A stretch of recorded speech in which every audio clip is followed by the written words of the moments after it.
Okay, we're on. Hi, I'd like to thank you for tuning in to the World Boxing Review radio show. My name is Aaron Snow. They call me the Hall of Fame trainer of champions, that we travel the world for past, present, and future stars. Today we're going to be profiling Jewish champions. So it's going to be something to listen into. Mark is coming to you live from Buffalo, and Mark Edwin, he's the vice president of Rochester Boxing Hall of Fame and vice president of Buffalo Boxing Hall of Fame. But there's more and more something important, man, on the table right now. We got 40 years of That's right. marriage, Mark. Where's Karen at, man? We Well, she's can't. right back. Hey, Here's Karen. Karen, how you doing, man?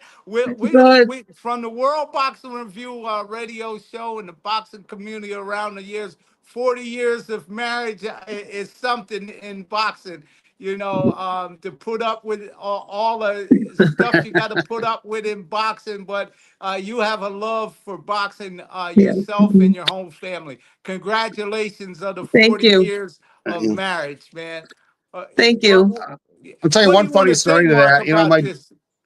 My daughter Casey, who you've met, she Yeah. wanted to. She expressed one time a little interest in boxing. Well, both of my boys boxed. They were both won some titles too in amateur boxing, and she said that Karen said, "No, you got my two sons. You're not getting my daughter." She put her foot down on that. But Casey, she collects stuff too, and she ain't a bad writer. No, no, she's not. And she has her own podcast. I don't know if you've ever seen it. It's called the Uh, Pod Crashed. It's called the Pod uh, Crashed, and she does a show on airplane accidents and foibles and just things that happen throughout the years. And she worked many years as a gate agent at Kennedy Airport in New York uh-huh. City, and so for Delta, and and JAL. So she developed an interest in that, and she has a little podcast that she does, and she's Yeah, been doing it for a while well, now. that's good. Well, again, congratulations to you and Karen for 40 years of marriage coming from of all of us to you, Mark. Well, But thank you. you're talking about New York and down there in the city, man. It was just announced um, just yesterday that Katie Taylor and Serrano are going to fight the trilogy. Now Wow. listen to this for women's boxing. July 11th in Madison Square Garden. It's going to be an all-female card. And isn't that something, Mark? Man, Yeah, them two fought the two fights. If the third fight is anything like the first two fight, man, it just brings the boxing fans to the edge of their chairs, man. absolutely. Absolutely. Yeah. I again, going back a few years, again, because I'm my age, I don't know. Do you remember in the early 70s, mid 70s, when women's boxing was a pretty unusual thing? But Boxing Illustrated used to give it some pages. Do you remember that?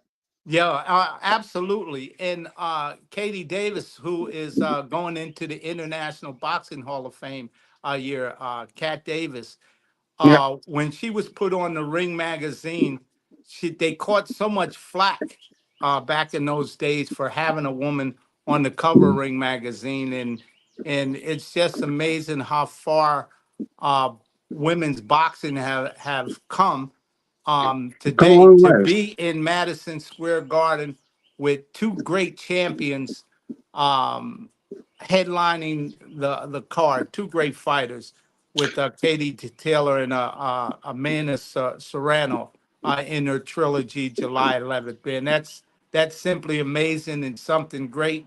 And congratulate both of them. And I hope that they can perform on the same level that they performed on the last time they meet.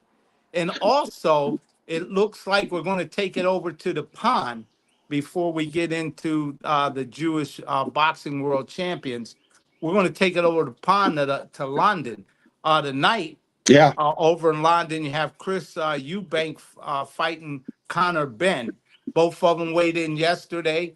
Both of them weighed 156.4 pounds.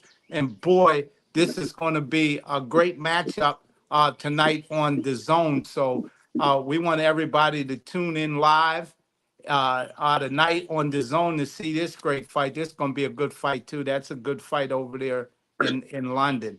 Well, And I never also, lose my sense of history, and I remember Connor's dad, Nigel Benn, was a great fighter and very successful fighter. And I wanted to ask you about that. How far do you think the apple falls from the tree between well, Connor? in this case, it's difficult for most children to live up to their father's legacy, but I think both of these young men are doing a yeoman's job to be living up to those kind of great fighters' legacy. Yeah, It's amazing how they're doing it. It's hats off to them. So this is going to be live on the Zone television tonight. Matchroom Boxing is promoting it with Eddie Hearns. Man, Eddie Hearns is busier than a one-legged dog in a butt whooping contest. I mean, he's wiggling and wobbling, but he ain't falling down. Hearns is putting some heck of a shows together around the world. He's taking it to the Zone, man. He's putting events on around the world. Just a week or so ago, he was in Atlantic City at the convention center with Boots Ennis.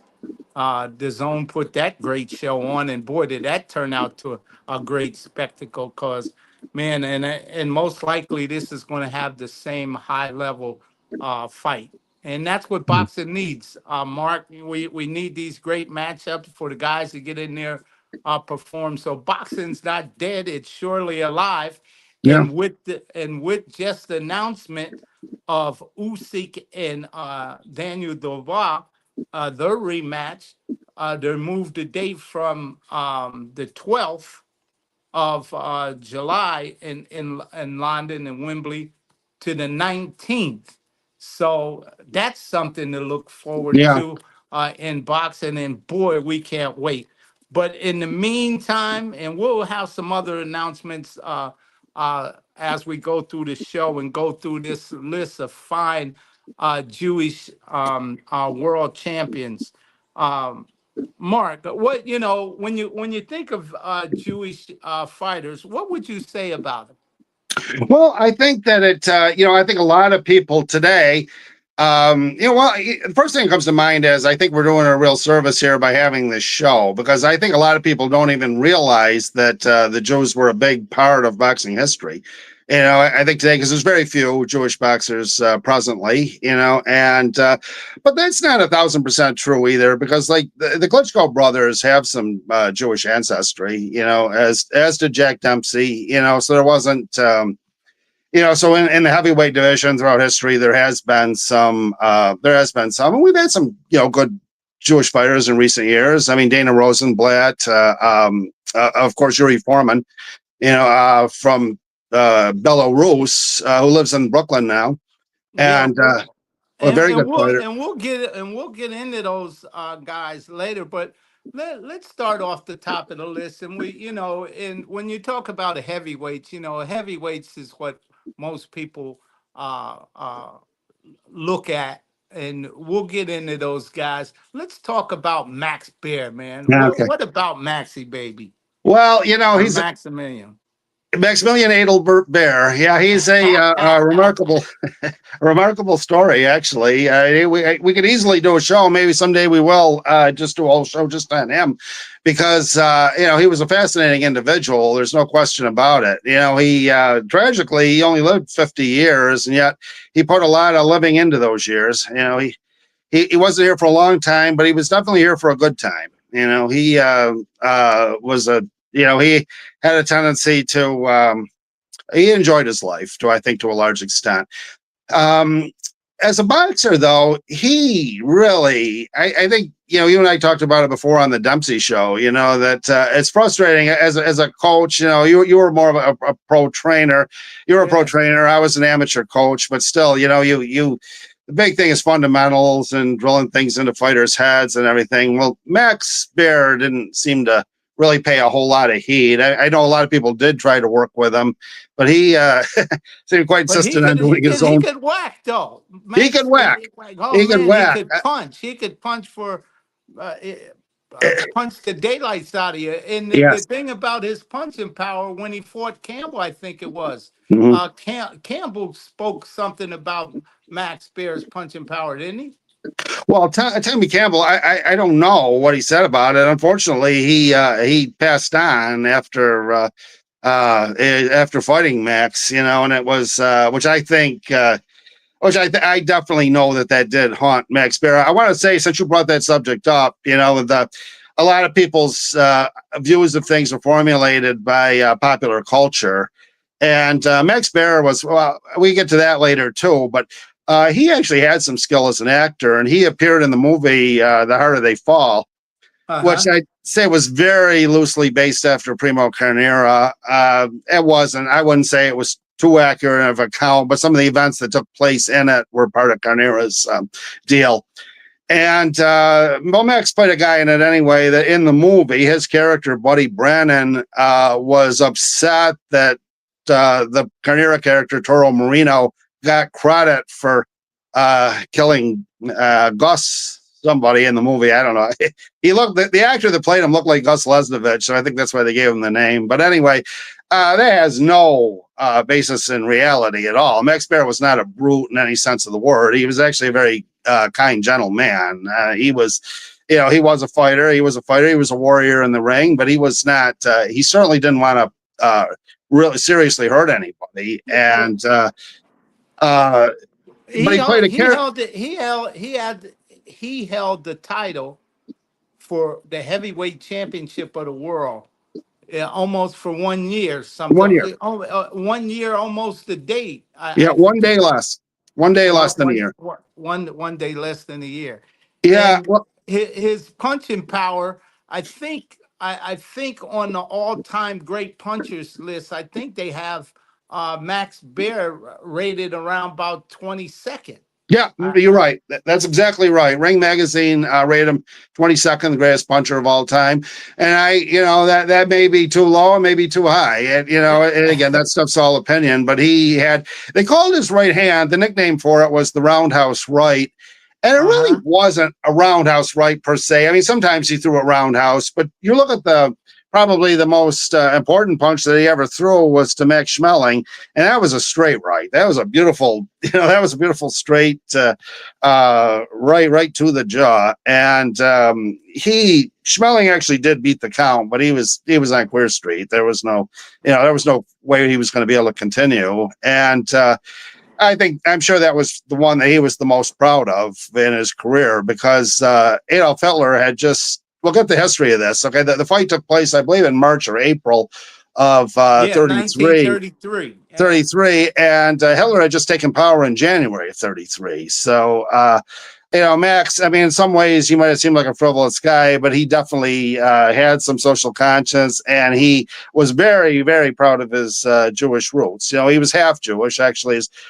His dad was Jewish and his mother was Irish. And religious-wise, his mother was an Irish Protestant, and he was raised up as an Irish Protestant. But he when he was going in against Schmeling, he wanted that Star of David on his trunks. He wanted people to he wanted to show Schmeling, and he wanted to show the world, I think, that I'm a Jew, and I'm very proud of it, and I will fight. And he said that every time he landed a punch on Schmeling, he felt like he was giving one right to Hitler. So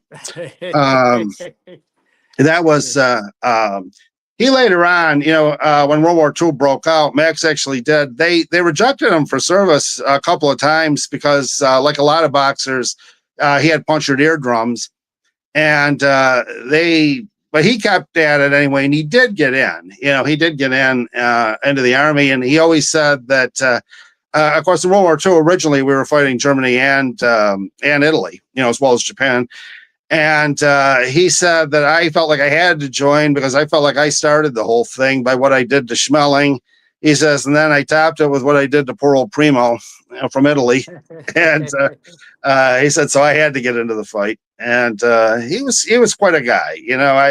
I think a lot of later day people probably remember his son, Max Baer Jr., was best known as Jethro on the Beverly Hillbillies. And Yeah, that's correct.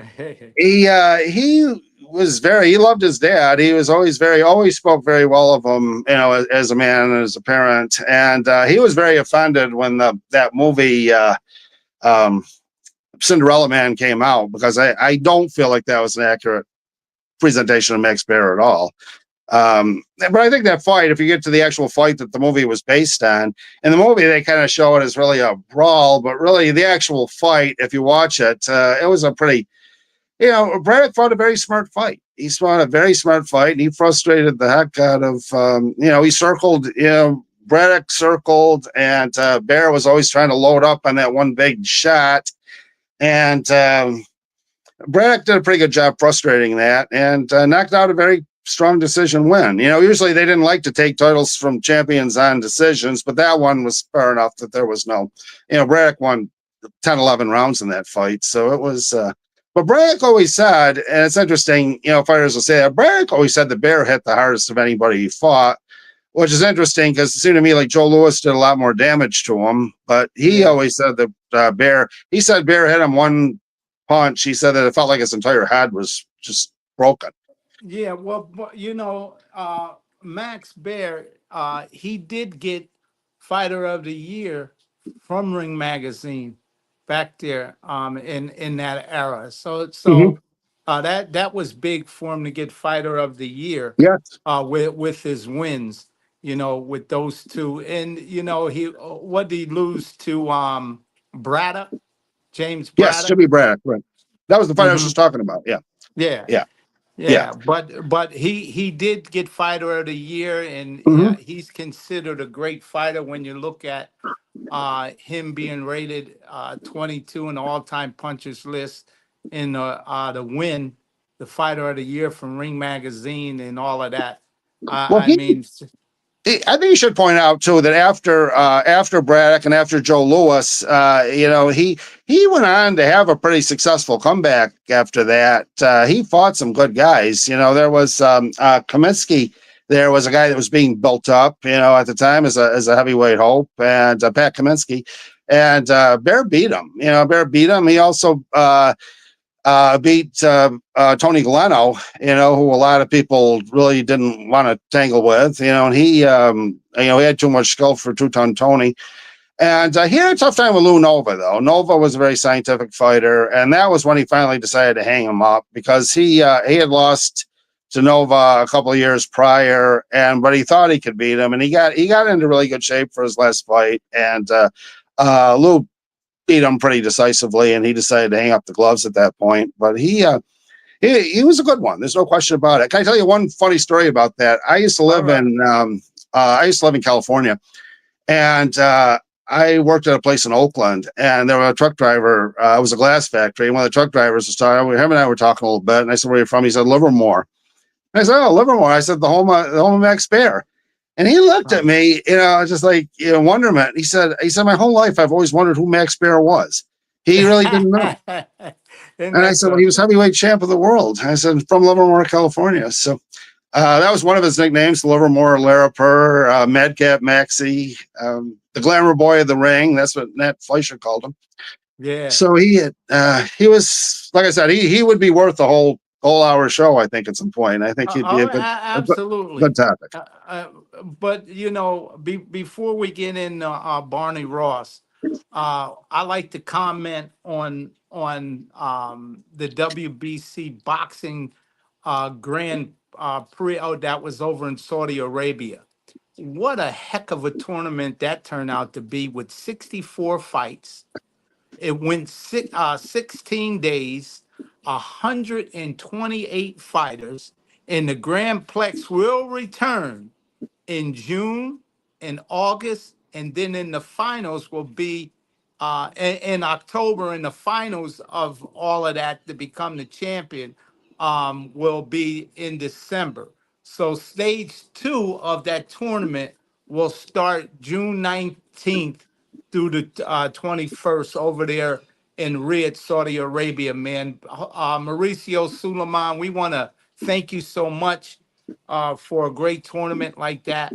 You're bringing fighters and talent and boxing all around the world, to put on such a great tournament like that. And this is what more what boxing needs, because it gives boxers the opportunity to get noticed, get them Yeah. notoriety, and also to fight for a major organization like the WBC. So hats off to Mauricio Suleiman for that great tournament as it come to the end of that part of the tournament, and then stage two for the winners in June 19th through the 21st of 2025, man. But let's get back to them Jewish World Let's Champions, man. I know that you're biting at the bit, Mark, to get that list going. So let's look at Barney Ross.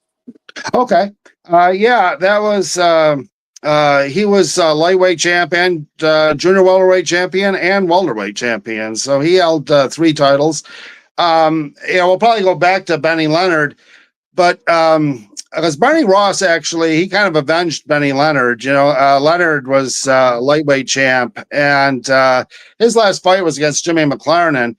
And I'm not bragging on the Irish guy, but McLaren had a lot of success against Jewish fighters. He knocked out 7 top Jewish boxers during his career, and Leonard probably really shouldn't have made that comeback, but he did. He ran into McLaren and then hung him up permanently. But I would say that Barney more than got revenge for his brother. He took Jimmy McLaren and took his lightweight title from him. And Barney Ross was a very interesting man. He's another one that didn't really live a long time, but he lived a very interesting life. He spoke very candidly about. Sort of the thing. He wasn't a huge knockout puncher, but he did have some power. He Well, had. when you talk about knockout power, he had a good chin. It's something Yeah. like Oh what was it, 81 fights or something like that. He was never knocked out in the 81 fights.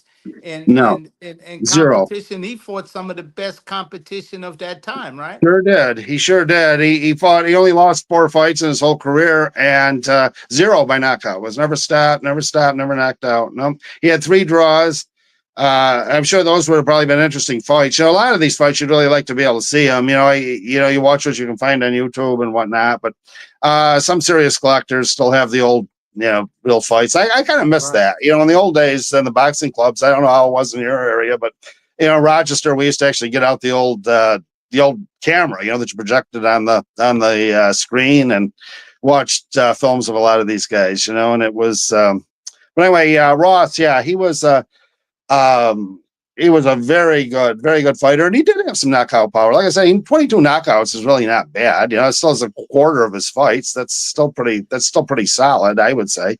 And he only had 2 no decision fights, so he kind of was a little more modern. Now, Benny Leonard, because we're kind of going in reverse order here. Leonard came before him, and Leonard had a ton of no decision fights.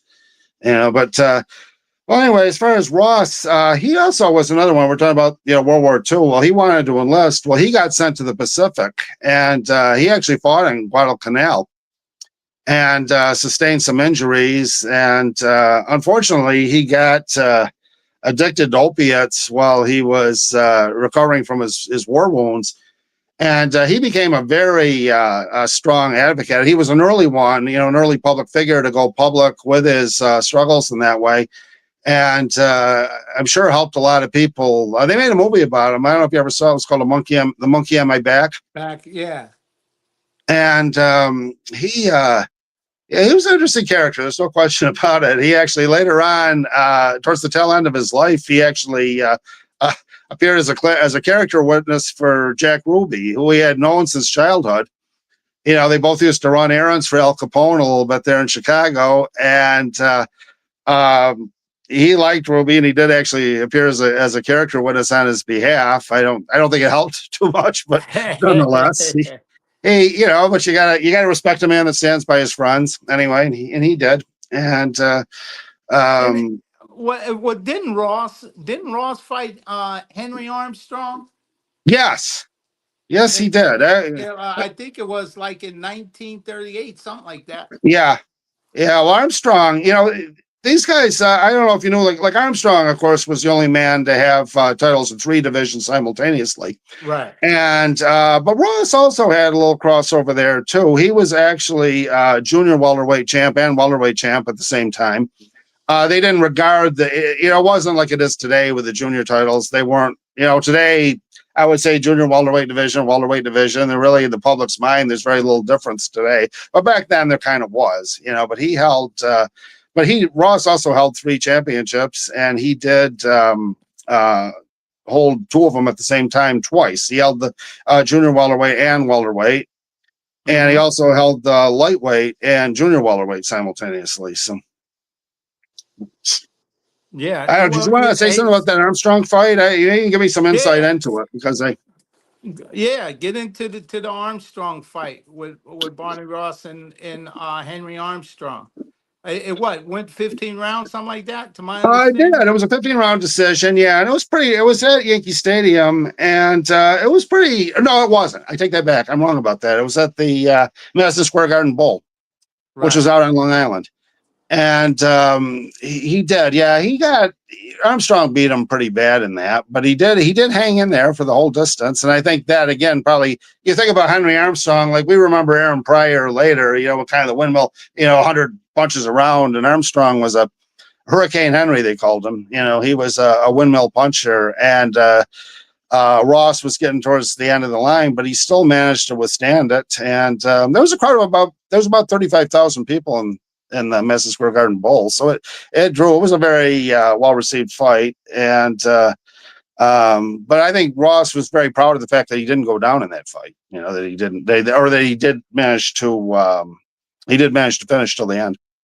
Yeah. Well, hey, look, we're going to take it now to Atlantic City, New Jersey.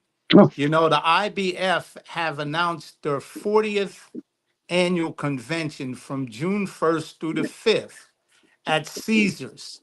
All right. So the convention will be there. I guess it will start. They have announced some of the people are going to get awards, for at their convention, which is normally the last night, which would be June 4th, because the 5th day everybody starts to pack up and get home in the close. So Jersey Joe Walcott Award is going to Daniel Dubois, who is their heavyweight champion.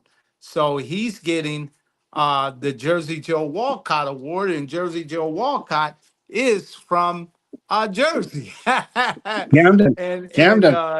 Camden, New Jersey, man. He an all-time great, a former boxing commissioner there in the state of New Jersey. So what a prestigious award that the IBF is giving out. That time, June 4th, June 1st through the 5th, and their 40th convention. So I'm proud to announce that. And their female fighter of the year is Gabrielle Fortoro, who just won just a couple weeks ago with a 2nd-round knockout. Man, she's coming off, and fighter of the year, or fight of the year, is going to be Usyk in Fury 1. So, man, we're talking about, they got that going on down there in AC. And since we're in AC, when we're talking about Jewish fighters, no other to talk about Mike Rossman. Let's go. All right. Yeah. Let's The Jewish bomber. The Jewish bomber. Yeah. Yeah. Were you at that the other night? Or were you at the Ali Spinks second fight in New Orleans? Down in New Orleans, yeah. Yeah. Ain't that something? Because that was the night that Mike Rossman beat Victor Glendez, right? Yeah. That was a prelim on that card. Slim Robinson, who mentored me to train fighters, a great trainer. Slim Robinson trained Mike Rossman when he was light heavyweight champion of the world, when he won the title. Isn't that something? So you were there at New Orleans at the Superdome that night? Yeah. That must have been quite a thing. Yeah, Mike Rossman. Were you able to watch the fight, or were you too busy with Ali? Yeah, well, all of the above. Okay. What a great time. Wait, we got some comments. Hey, this is Well, from on here. you Hey, know, Aaron.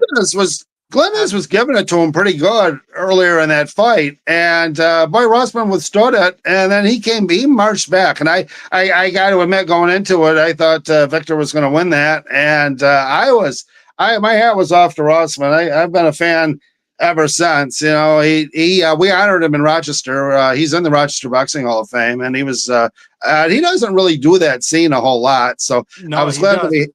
No, he doesn't. And I was glad that we had him in Rochester because he was, yeah, it was a very good honoree for us and inductee. And very nice man. I glad I got to meet him because I don't think, to my knowledge, I don't remember him ever coming to Canastota. So I believe that was the only time I ever met him personally. And I was looking for it. I had a picture with him somewhere, but I actually got one with him and Charles Murray also. So from Rochester, but anyway, no, The Jewish he was bomber, the Jewish bomber, the Mike Jewish bomber. Rossman, man, the Yeah. Jewish bomber, Mike Rossman. Well, that was big news. So, like, I mean, obviously Ali beating, regaining his title for the third time was the big story. But boy, I'll tell you what, after Monday or Tuesday, that was Friday night. I'd say Monday or Tuesday when the dust had settled, Rossman was the talk of in New York here anyway. And I got ties to Buffalo, Rochester, and New York City, and that was big down there. There's no question about it. He really could. He was a very big man in New York at that time. I'll tell you, he was. Mike Rossman was. It Yeah, was. he was. He didn't have a long reign. Glenda's beat him in the rematch, but hey, he was world champ. He was world champ when very few Jews were taking part in the sport. So he deserves a lot of credit for that. Can we go back a little bit though? I kind of got sidetracked with my wife there, about our anniversary. But Okay. you mentioned I'm coming here from Medina, New York, which is like dead center between Buffalo and Rochester. I don't want my Rochester friends to get mad. We mentioned Buffalo, but anyway, And you know what? Okay. I grew up in Rochester though, and when I was a kid in Rochester, I would say that Mr. Boxing really was the late Ozzie Sussman, who ran. His nickname was the Jewish Buzzsaw. And if you looked him up, he had a pro record of 9-3. So he didn't have an exhaustive pro career, and he had about the same, at least what's recorded in the amateurs. But his claim to fame was for an awful lot of years, he taught an awful lot of people in the Flower City how to box. He had a gym over on Monroe Avenue, which is a very famous street in Rochester. Monroe Avenue is kind of. I'm thinking for a comparison, I guess you might compare it to Bleecker Street in New York, where there is a gym also. And Monroe was kind of like a busy, it's a busy, has a lot of quirky places. Well, Ozzie Sussman ran that for about 35 years in Rochester. And he would actually try to discourage kids from actually going into boxing. He liked to teach them to box, but he didn't really want them he wanted them to learn, the fundamentals and learn how to defend themselves and learn how to carry themselves in the ring. But he wasn't really looking to put out the next champ. I think some of the hockey players actually from the Rochester Americans, which is an American Hockey League hockey team, used to go over and take lessons from him. They used to learn just a few, learn some punches and learn some. But he's a Rochester Boxing Hall of Famer. And then Ozzie passed a few years back, but to this day, Don Simpkin, started the St. Martin's Boxing Club in Rochester. He's also of Jewish descent. He actually German Jewish descent. He told me that when he's about in his 90s now, and when he heard from his family that they used to write letters, to their relatives over there, and all of a sudden they started getting returned, as undeliverable. So I can only imagine, how difficult that must have been. But Don's a good man. The Rochester Boxing Hall of Fame, we inducted him probably about 5 years ago, and like I say, pretty much totally an amateur guy. He had no. In fact, he greatly discouraged his fighters from going into the pros. But But we he's a don't Rochester. discourage fighters on this. That's something what you want to do. You go in there and do it, win, lose, or draw. As long as you come out safe, you're always going to be all right. Glove Yeah, them up, absolutely. set Yeah, them up. That's what we say. Hey, if you want to do it, go ahead and do it. You do it because you're absolutely. used to it. But Mark, you have you have some magazines Yes, from the ring that you have. You have a large collection of ring magazines, and you dug some Jewish fighters out of that. I Before did. we get into Yas Foreman, let's see those magazines and talk about those magazines that you got. Absolutely, absolutely. Actually, Ring Magazine did a profile on, and I was going to talk about from Buffalo was Dick Whipperman. You probably remember him, right? He was a Yeah. heavyweight. Anyway, he Uh-huh. fought. He's a heavyweight out of Buffalo and of Jewish descent, and he fought Joe Frazier and Henry Cooper. So, anyways, okay, here is former flyweight champion Corporal Izzy Schwartz, and Right. he is that showing up? Yeah, it show you See can that see pretty it well. good. Well, this Yeah. is from March of 1928, so it's a nice item. And I want people to know they're listening, if in case you're thinking any bad thoughts, there's magazines really aren't worth the whole lot. There's no no sense. My wife didn't like me showing some of this stuff. It's just my way to break in and try. I mean, I'm semi kidding, but you know, they don't have great value, but they have a good deal of sentimental value to me. So Well, here's it's Maxie a heavy Rosenbloom. collection of ring magazines. You know, that not too many people have from the 1920s. Uh, That's just September 26th. And that's Slapsy Maxie Rosenbloom. And if you can see it, if you're watching it on a bigger on later on, you're yeah, watching it we on could see it YouTube. clearly. Yeah, we Yeah, could see it. yeah, but he's a very young man at this point. And if you watch our show on YouTube, you can go next, look him up, scroll Slapsy Maxie, and him and Max Baer used to do a comedy routine together, Max and Maxie. I don't know Right. if you knew that. And Yeah. they made a hop along Rosenblum, and it was I don't know, it's a little. I think the comedy might be a little dated, but it's a very interesting thing to watch. Anyway, there was a couple of champions. Uh, I want to say about Rosenblum. Can I just add he had an awful lot of fights, and he was another one. You talk about a guy that had very limited punching power, but he didn't get knocked out either. I mean, he did. I think he might have a few times in his career, but generally he had a jaw like a rock. He was a very very clever boxer. Not a lot of power, but um, very good. Now here's Ruby Goldstein. Was Wow, Ruby nicknamed the Goldstein. That's something. Jewel of the Ghetto, Yes. and he was more known. This is from October of 25, and cost 15 cents, by the way. I subscribe to the Modern Ring magazine. I got to say, it costs a lot more now. Uh, Yeah, well, it's called inflation, Mark. It's called yes, it inflation. is. But we Yes, want it to is. thank, Turk Al Sheikh for Yeah. doing a great job to revise the Ring magazine and bring it back into fruition. Amen Somebody to that. needed to do it.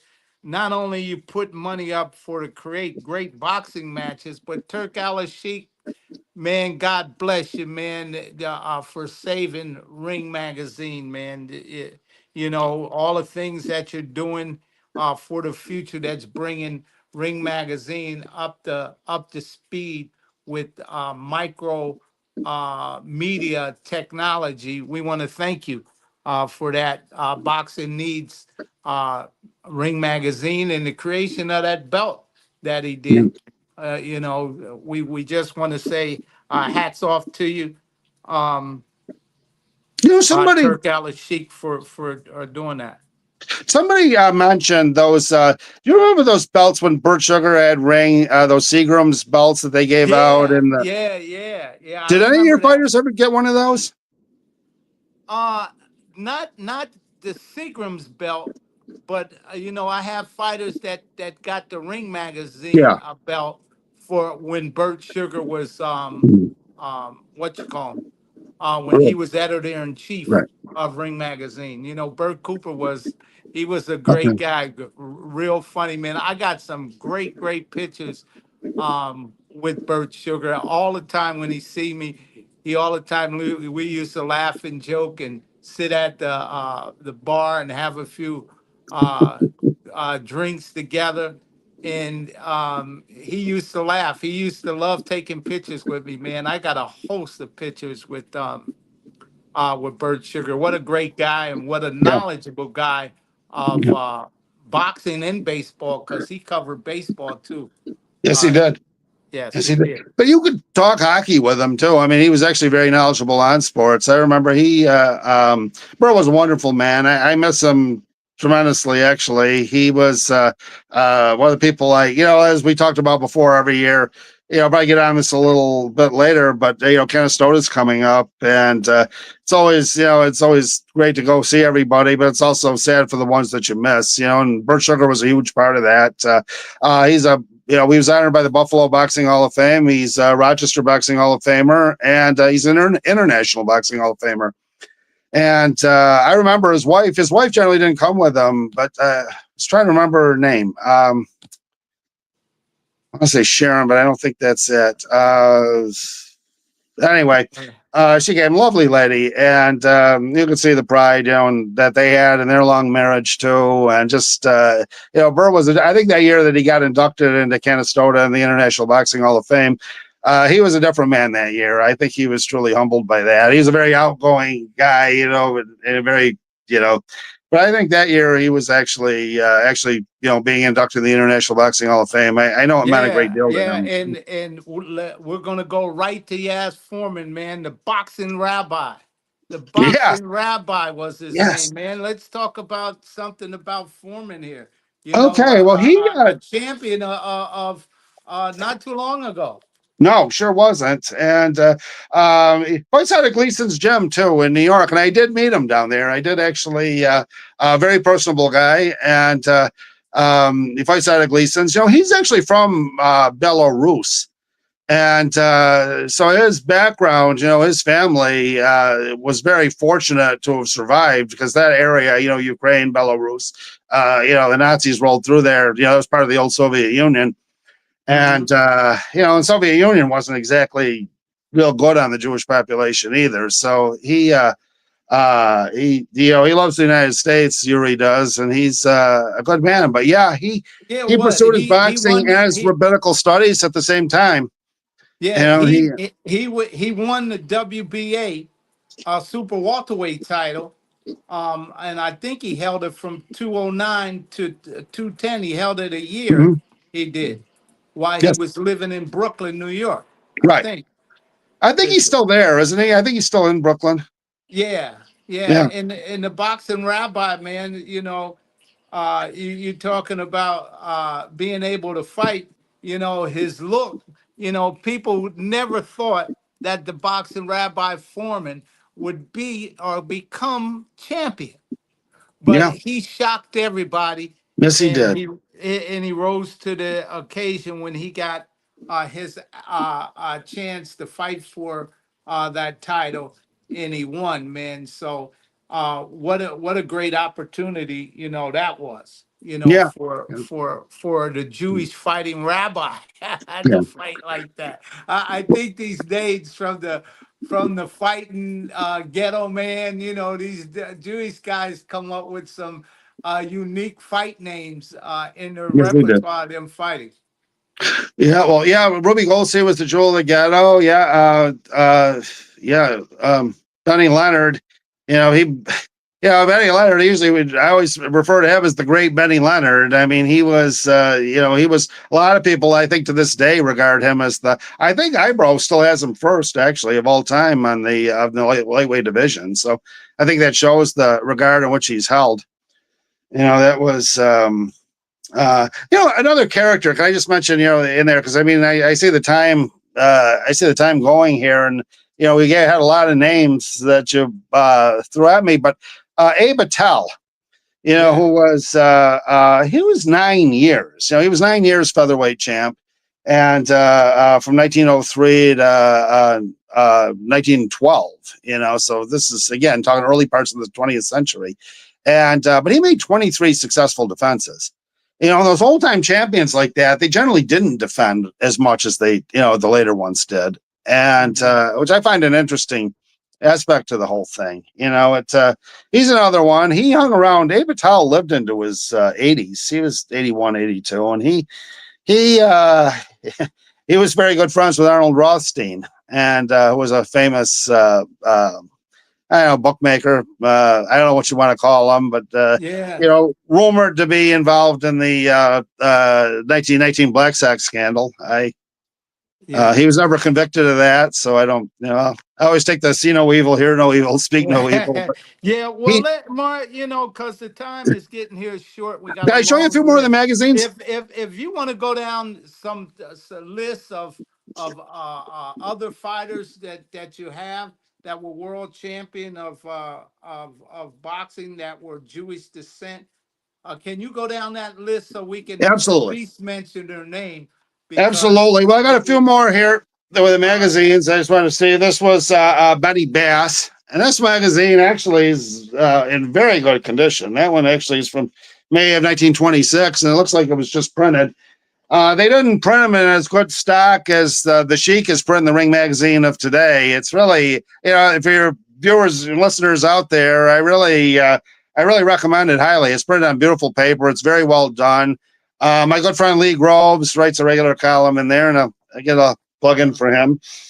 Leo Lemesky, and he was at the time he was going after Tommy Loughran, so he was light heavyweight. Izzy Grove, who at the time was considered New York's leading welterweight. Mm-hmm. Phil Kaplan, Wow. very regarded Right. boxing. That was from June of 28. So anyway, okay. As far as some other boxers, a couple that I would like to mention. Well, he wasn't a world champion, but he was an Olympic boxer, and that was Ben Bril, Mm-hmm. and who had kind of a tragic history. He fought in the 1928 Olympics. And he won one bout in it. I don't believe he medaled, but he did represent the Netherlands in the Olympics. And they had a rather substantial Jewish community. Actually, that's where Anne Frank is out of that community. And he was hiding, when the Nazis moved in there in, I believe it was 43 or 44, later in the war. But when the Nazis moved in there anyway, they did immediately go around trying to arrest a lot of the Jewish population. So a lot of good people hid some of the Jews for a while, but then other people gave them up. And it was, again, highly loudly rumored that one of his teammates on the 28 Olympic team actually gave up his whereabouts. So that was kind of a sad story. Well, Bril, anyway, he was a survivor, and he got in the concentration camp, and he was at Bergen-Belsen, and he would fight. They'd match him in boxing matches, sometimes against other Jews or other prisoners, and he would win those. He would deliberately lose the fights to the German guards because he figured it was in his best interest to. And but he survived. He made it to the end of it.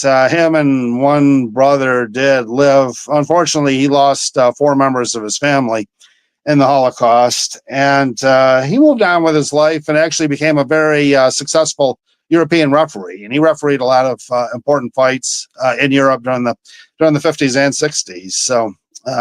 There was another man that seemed an amazing lack of bitterness, for considering all that he had endured. And he lived a pretty long life. I think he was in his 80s or maybe even early 90s when he passed. And but as a man after my heart, because I was a referee, so he's an official. So that one's kind of dear to me.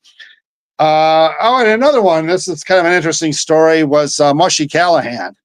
And I'm sure most of our listeners have heard that name, that probably don't know a lot about him. And he actually was junior welterweight champion.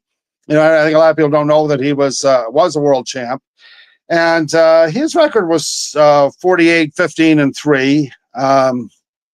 48, 15, and 3. It wasn't really a big banger, but his birth name, now Mushy Callahan, people are probably listening and thinking, Callahan, that sounds pretty Irish to me. And which it is. Callahan's an Irish name, but he, in fact, his real name was Morris Schleer. And Morris translates into Hebrew as Moish or Moshe, Moishe. So he kind of, him or somebody, they kind of just modified that to Mushy. And he also, Irish boxers, the era which he was fighting, Irish boxers were very in. So he took an Irish surname. But the thing about Callahan was he actually carried it out to a further length than a lot of Jewish boxers did. He actually married an Irish girl, proceeded to convert to Catholicism, and had a son grow up to be a Jesuit priest. So he seemed to be a Jew that became an Irishman, and had a very interesting life. But his real name, anyway, was Morris Schleer. Another thing about Callahan I wanted to mention too was that another love of mine. He used to teach actors how to fight. He lived in California, and he actually worked with Elvis Presley on the movie Kid Galahad. And he always said that Elvis had real boxing talent. He actually thought that if he had chosen to go that route, he could have probably actually done pretty well. And he was proud of that, though, that he gave, guys so you could do realistic boxing scenes in the movies. So Callahan took part in that. So I think, again, a very interesting life. If we got time for one or two more, I'd like to say a little bit more about Benny Leonard. He was, I'm going to get the exact number right here because I have it written down. He had 219 bouts in his career. You think about that, 219. And he fought 1,581 rounds. So 1,581 rounds. He had 89 wins. And what's little about that, he had 89 wins, 70 by knockout. So Benny Leonard definitely, wasn't just he had very good finesse, but he was a very powerful fighter too. But get this one, and you'll like this. He had over 115 no decision bouts. So I mean, so his record is very incomplete. I know in the newspaper decisions they've got him 96, 16, and 7. But as we talked about, in previous shows, I kind of take those newspaper decisions with a grain of salt. I think they're interesting as a point of reference, and something to talk about. But I don't think they really, I don't think they mean a whole lot because I've read newspaper accounts of fights that I didn't agree with at all. I don't, I didn't think they got it right. And so I'm not going to trust, somebody that's not a trained judge, the newspaper writers. And some newspapers in the old days, too, cities used to have, like New York at the time had 7 or 8 newspapers. I'm sure Philadelphia had several too. And they don't always agree. Gene Tunney fought Tommy Loughran, and 2 newspapers gave it to Tunney, but one gave it to Loughran. And of course, Tunney's only credited with 1 defeat, to Harry Greb. And I think it should remain that way. I don't really think you can really rewrite history then, based on what a newspaper reporter wrote. Because maybe in a future show, let's jump in here, to bring something up to date. Dana Rosenblatt, the dangerous Dana Rosenblatt. He was Jewish. He has wins over Howard Davis and also Terry Norris. He was a former Olympian, Dana Rosenblatt, and he did fight for the intercontinental title of the WBC. Man, he was a great fighter for the Jewish, Dana Rosenblatt. So the list is long, fine, but distinguished, and we couldn't cover it all. But we did try to mention those names in the posts of all of these different Jewish world champions. But I want to take it out to California for today. Today is the National Boxing Hall of Fame dinner that they're having. It's like a meet and greet. Larry Holmes, Michael Spinks, and them. That's the day. And tomorrow they will have their inductees of the class with Larry Holmes heading the class with the River triplets and Lopez, who's a long reigning champion, and Salvador Sanchez is also going in. That is always a good event to go to. I'm inducted in that Hall of Fame out there at the National Boxing Hall of Fame in Quiet Canyon, Montebello, California, right there on the golf course, in the ballroom up there.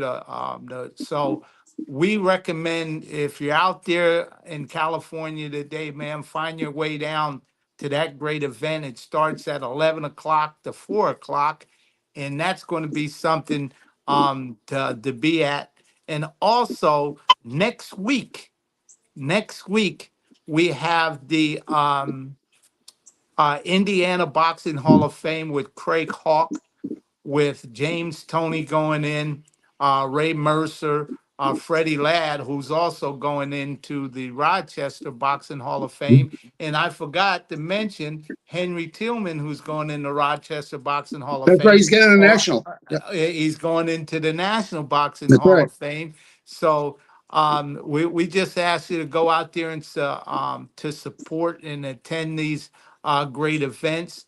You know, for the Indiana Boxing Hall of Fame, it is at the Hilton Garden Hotel out at the airport.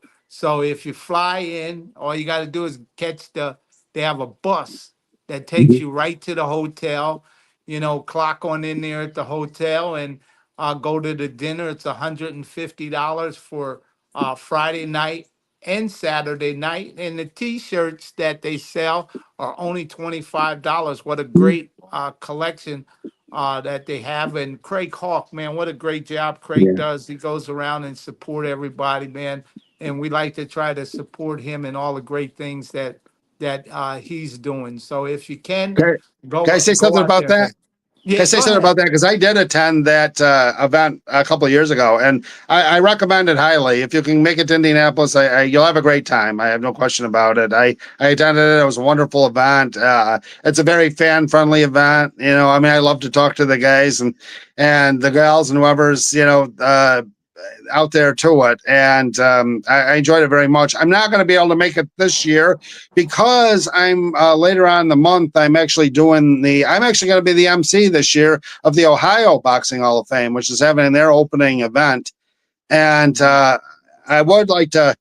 I'm thinking about that's going to be the last. That's going to be the last weekend of the month of May. So maybe I can talk about that. Maybe move my coming on your show a week earlier, so I could talk about that in a little more depth, Yeah, or yeah, if that's possible. we'll see about that Ohio Okay. Boxing Hall of Fame. But um, we'd like to thank everybody for tuning in to the World Boxing Review radio show, and we want to congratulate Mark and his wife Karen for 40 years of marriage. Boy, what a great accomplishment, and hats off to you, Mark, and Well, thank you, thank sir. you for doing a great job as we tried to cover the Jewish World Boxing Champions in the sport of boxing. The list is long, fine, but the stimmings of these great champions of Jewish descent. We try to cover different topics to keep people's names alive and their great accomplishment for boxing to make sure that boxing stays alive. And that's what we Absolutely. tried to do today. And Mark did a magnificent job at doing it here today. And we'd like to thank each and every one of you. And Abdul Rahman, we didn't forget about you. We seen your post up there. We were trying to get to you, but we want to thank you for coming into the chat room and sending us a message.